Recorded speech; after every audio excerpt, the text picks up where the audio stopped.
The Fourth Amendment of the United States Bill of Rights is as follows. The right of the people to be secure in their persons, houses, papers, and effects against unreasonable searches and seizures shall not be violated, and no warrants shall issue but upon probable cause supported by oath or affirmation, and particularly describing the place to be searched and the persons or things to be seized.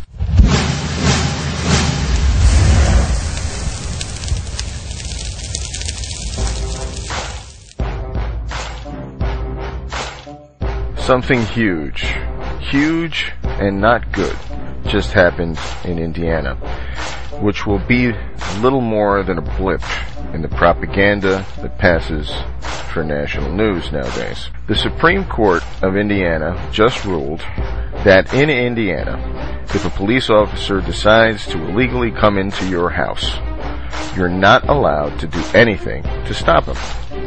According to Justice Stephen David, resisting an admittedly unlawful police entry into a home is against quote-unquote public policy. Got that? If you live in Indiana and a cop decides to invade your home without a shred of legal justification, it is considered a crime for you to do anything to stop him. Bizarrely, Justice, and I use that term lightly, David also said that resisting law-breaking cops goes against quote-unquote modern Fourth Amendment jurisprudence, end quote. You see, only judges are wise enough to know that when the Fourth Amendment says you have a right to be free from, quote, unreasonable search and seizure, end quote, it actually means that the cops have the right to commit unreasonable search and seizure, and you have no right to do anything to stop it. It is an essential major step towards totalitarianism for the control freaks to decide that even when they break their own laws, their victims have no right to resist. There is a huge principle at stake here. And what these three Indiana jackass judges have just done is guarantee either complete totalitarianism or a bloody revolution, or both, in that order.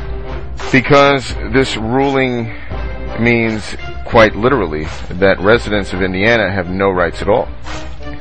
What would it possibly mean to say you have a right to not have your home illegally invaded by a jackbooted thug, while also saying that you cannot do anything to defend that right?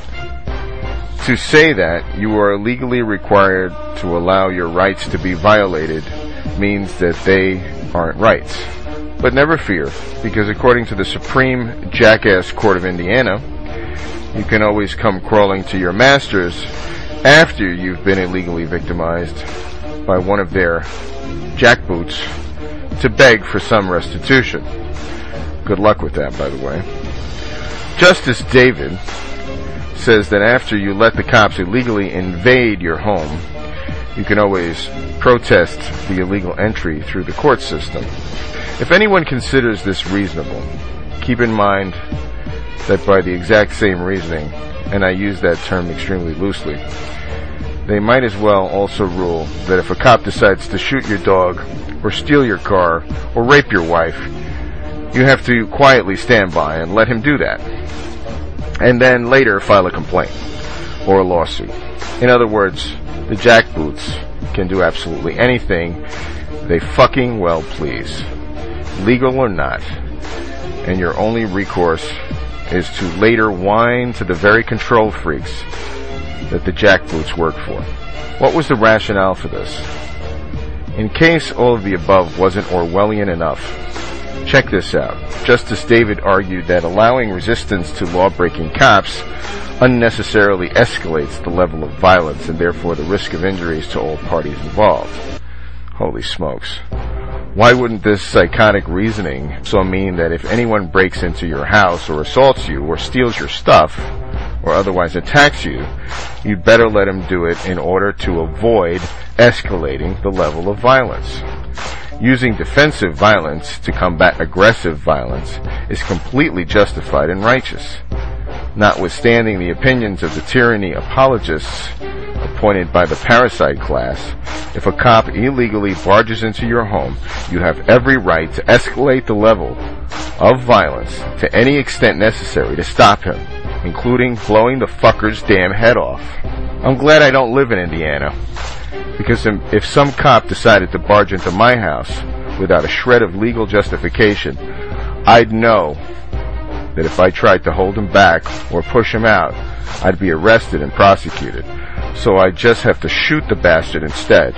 And since it's tough to do that sort of thing without anyone noticing, I would then be a fugitive for having defended my home and family against an invading criminal. And if that must happen, and I was forced to become a fugitive, I might feel obliged to go pay a visit to the 3 stupid motherfucking jackass judges who just decided to declare it a crime for someone to defend himself against illegal trespassing, breaking and entering, and assault if the scumbag's attackers happen to have a badge.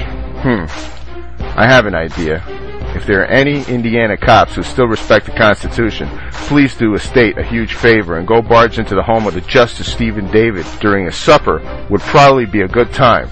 Barge in without a warrant and without any legal justification, guns drawn, and start ordering people around. See if Justice David does anything to resist. If he does, lock his fascist ass up for violating his own fucking idiotic legal rule.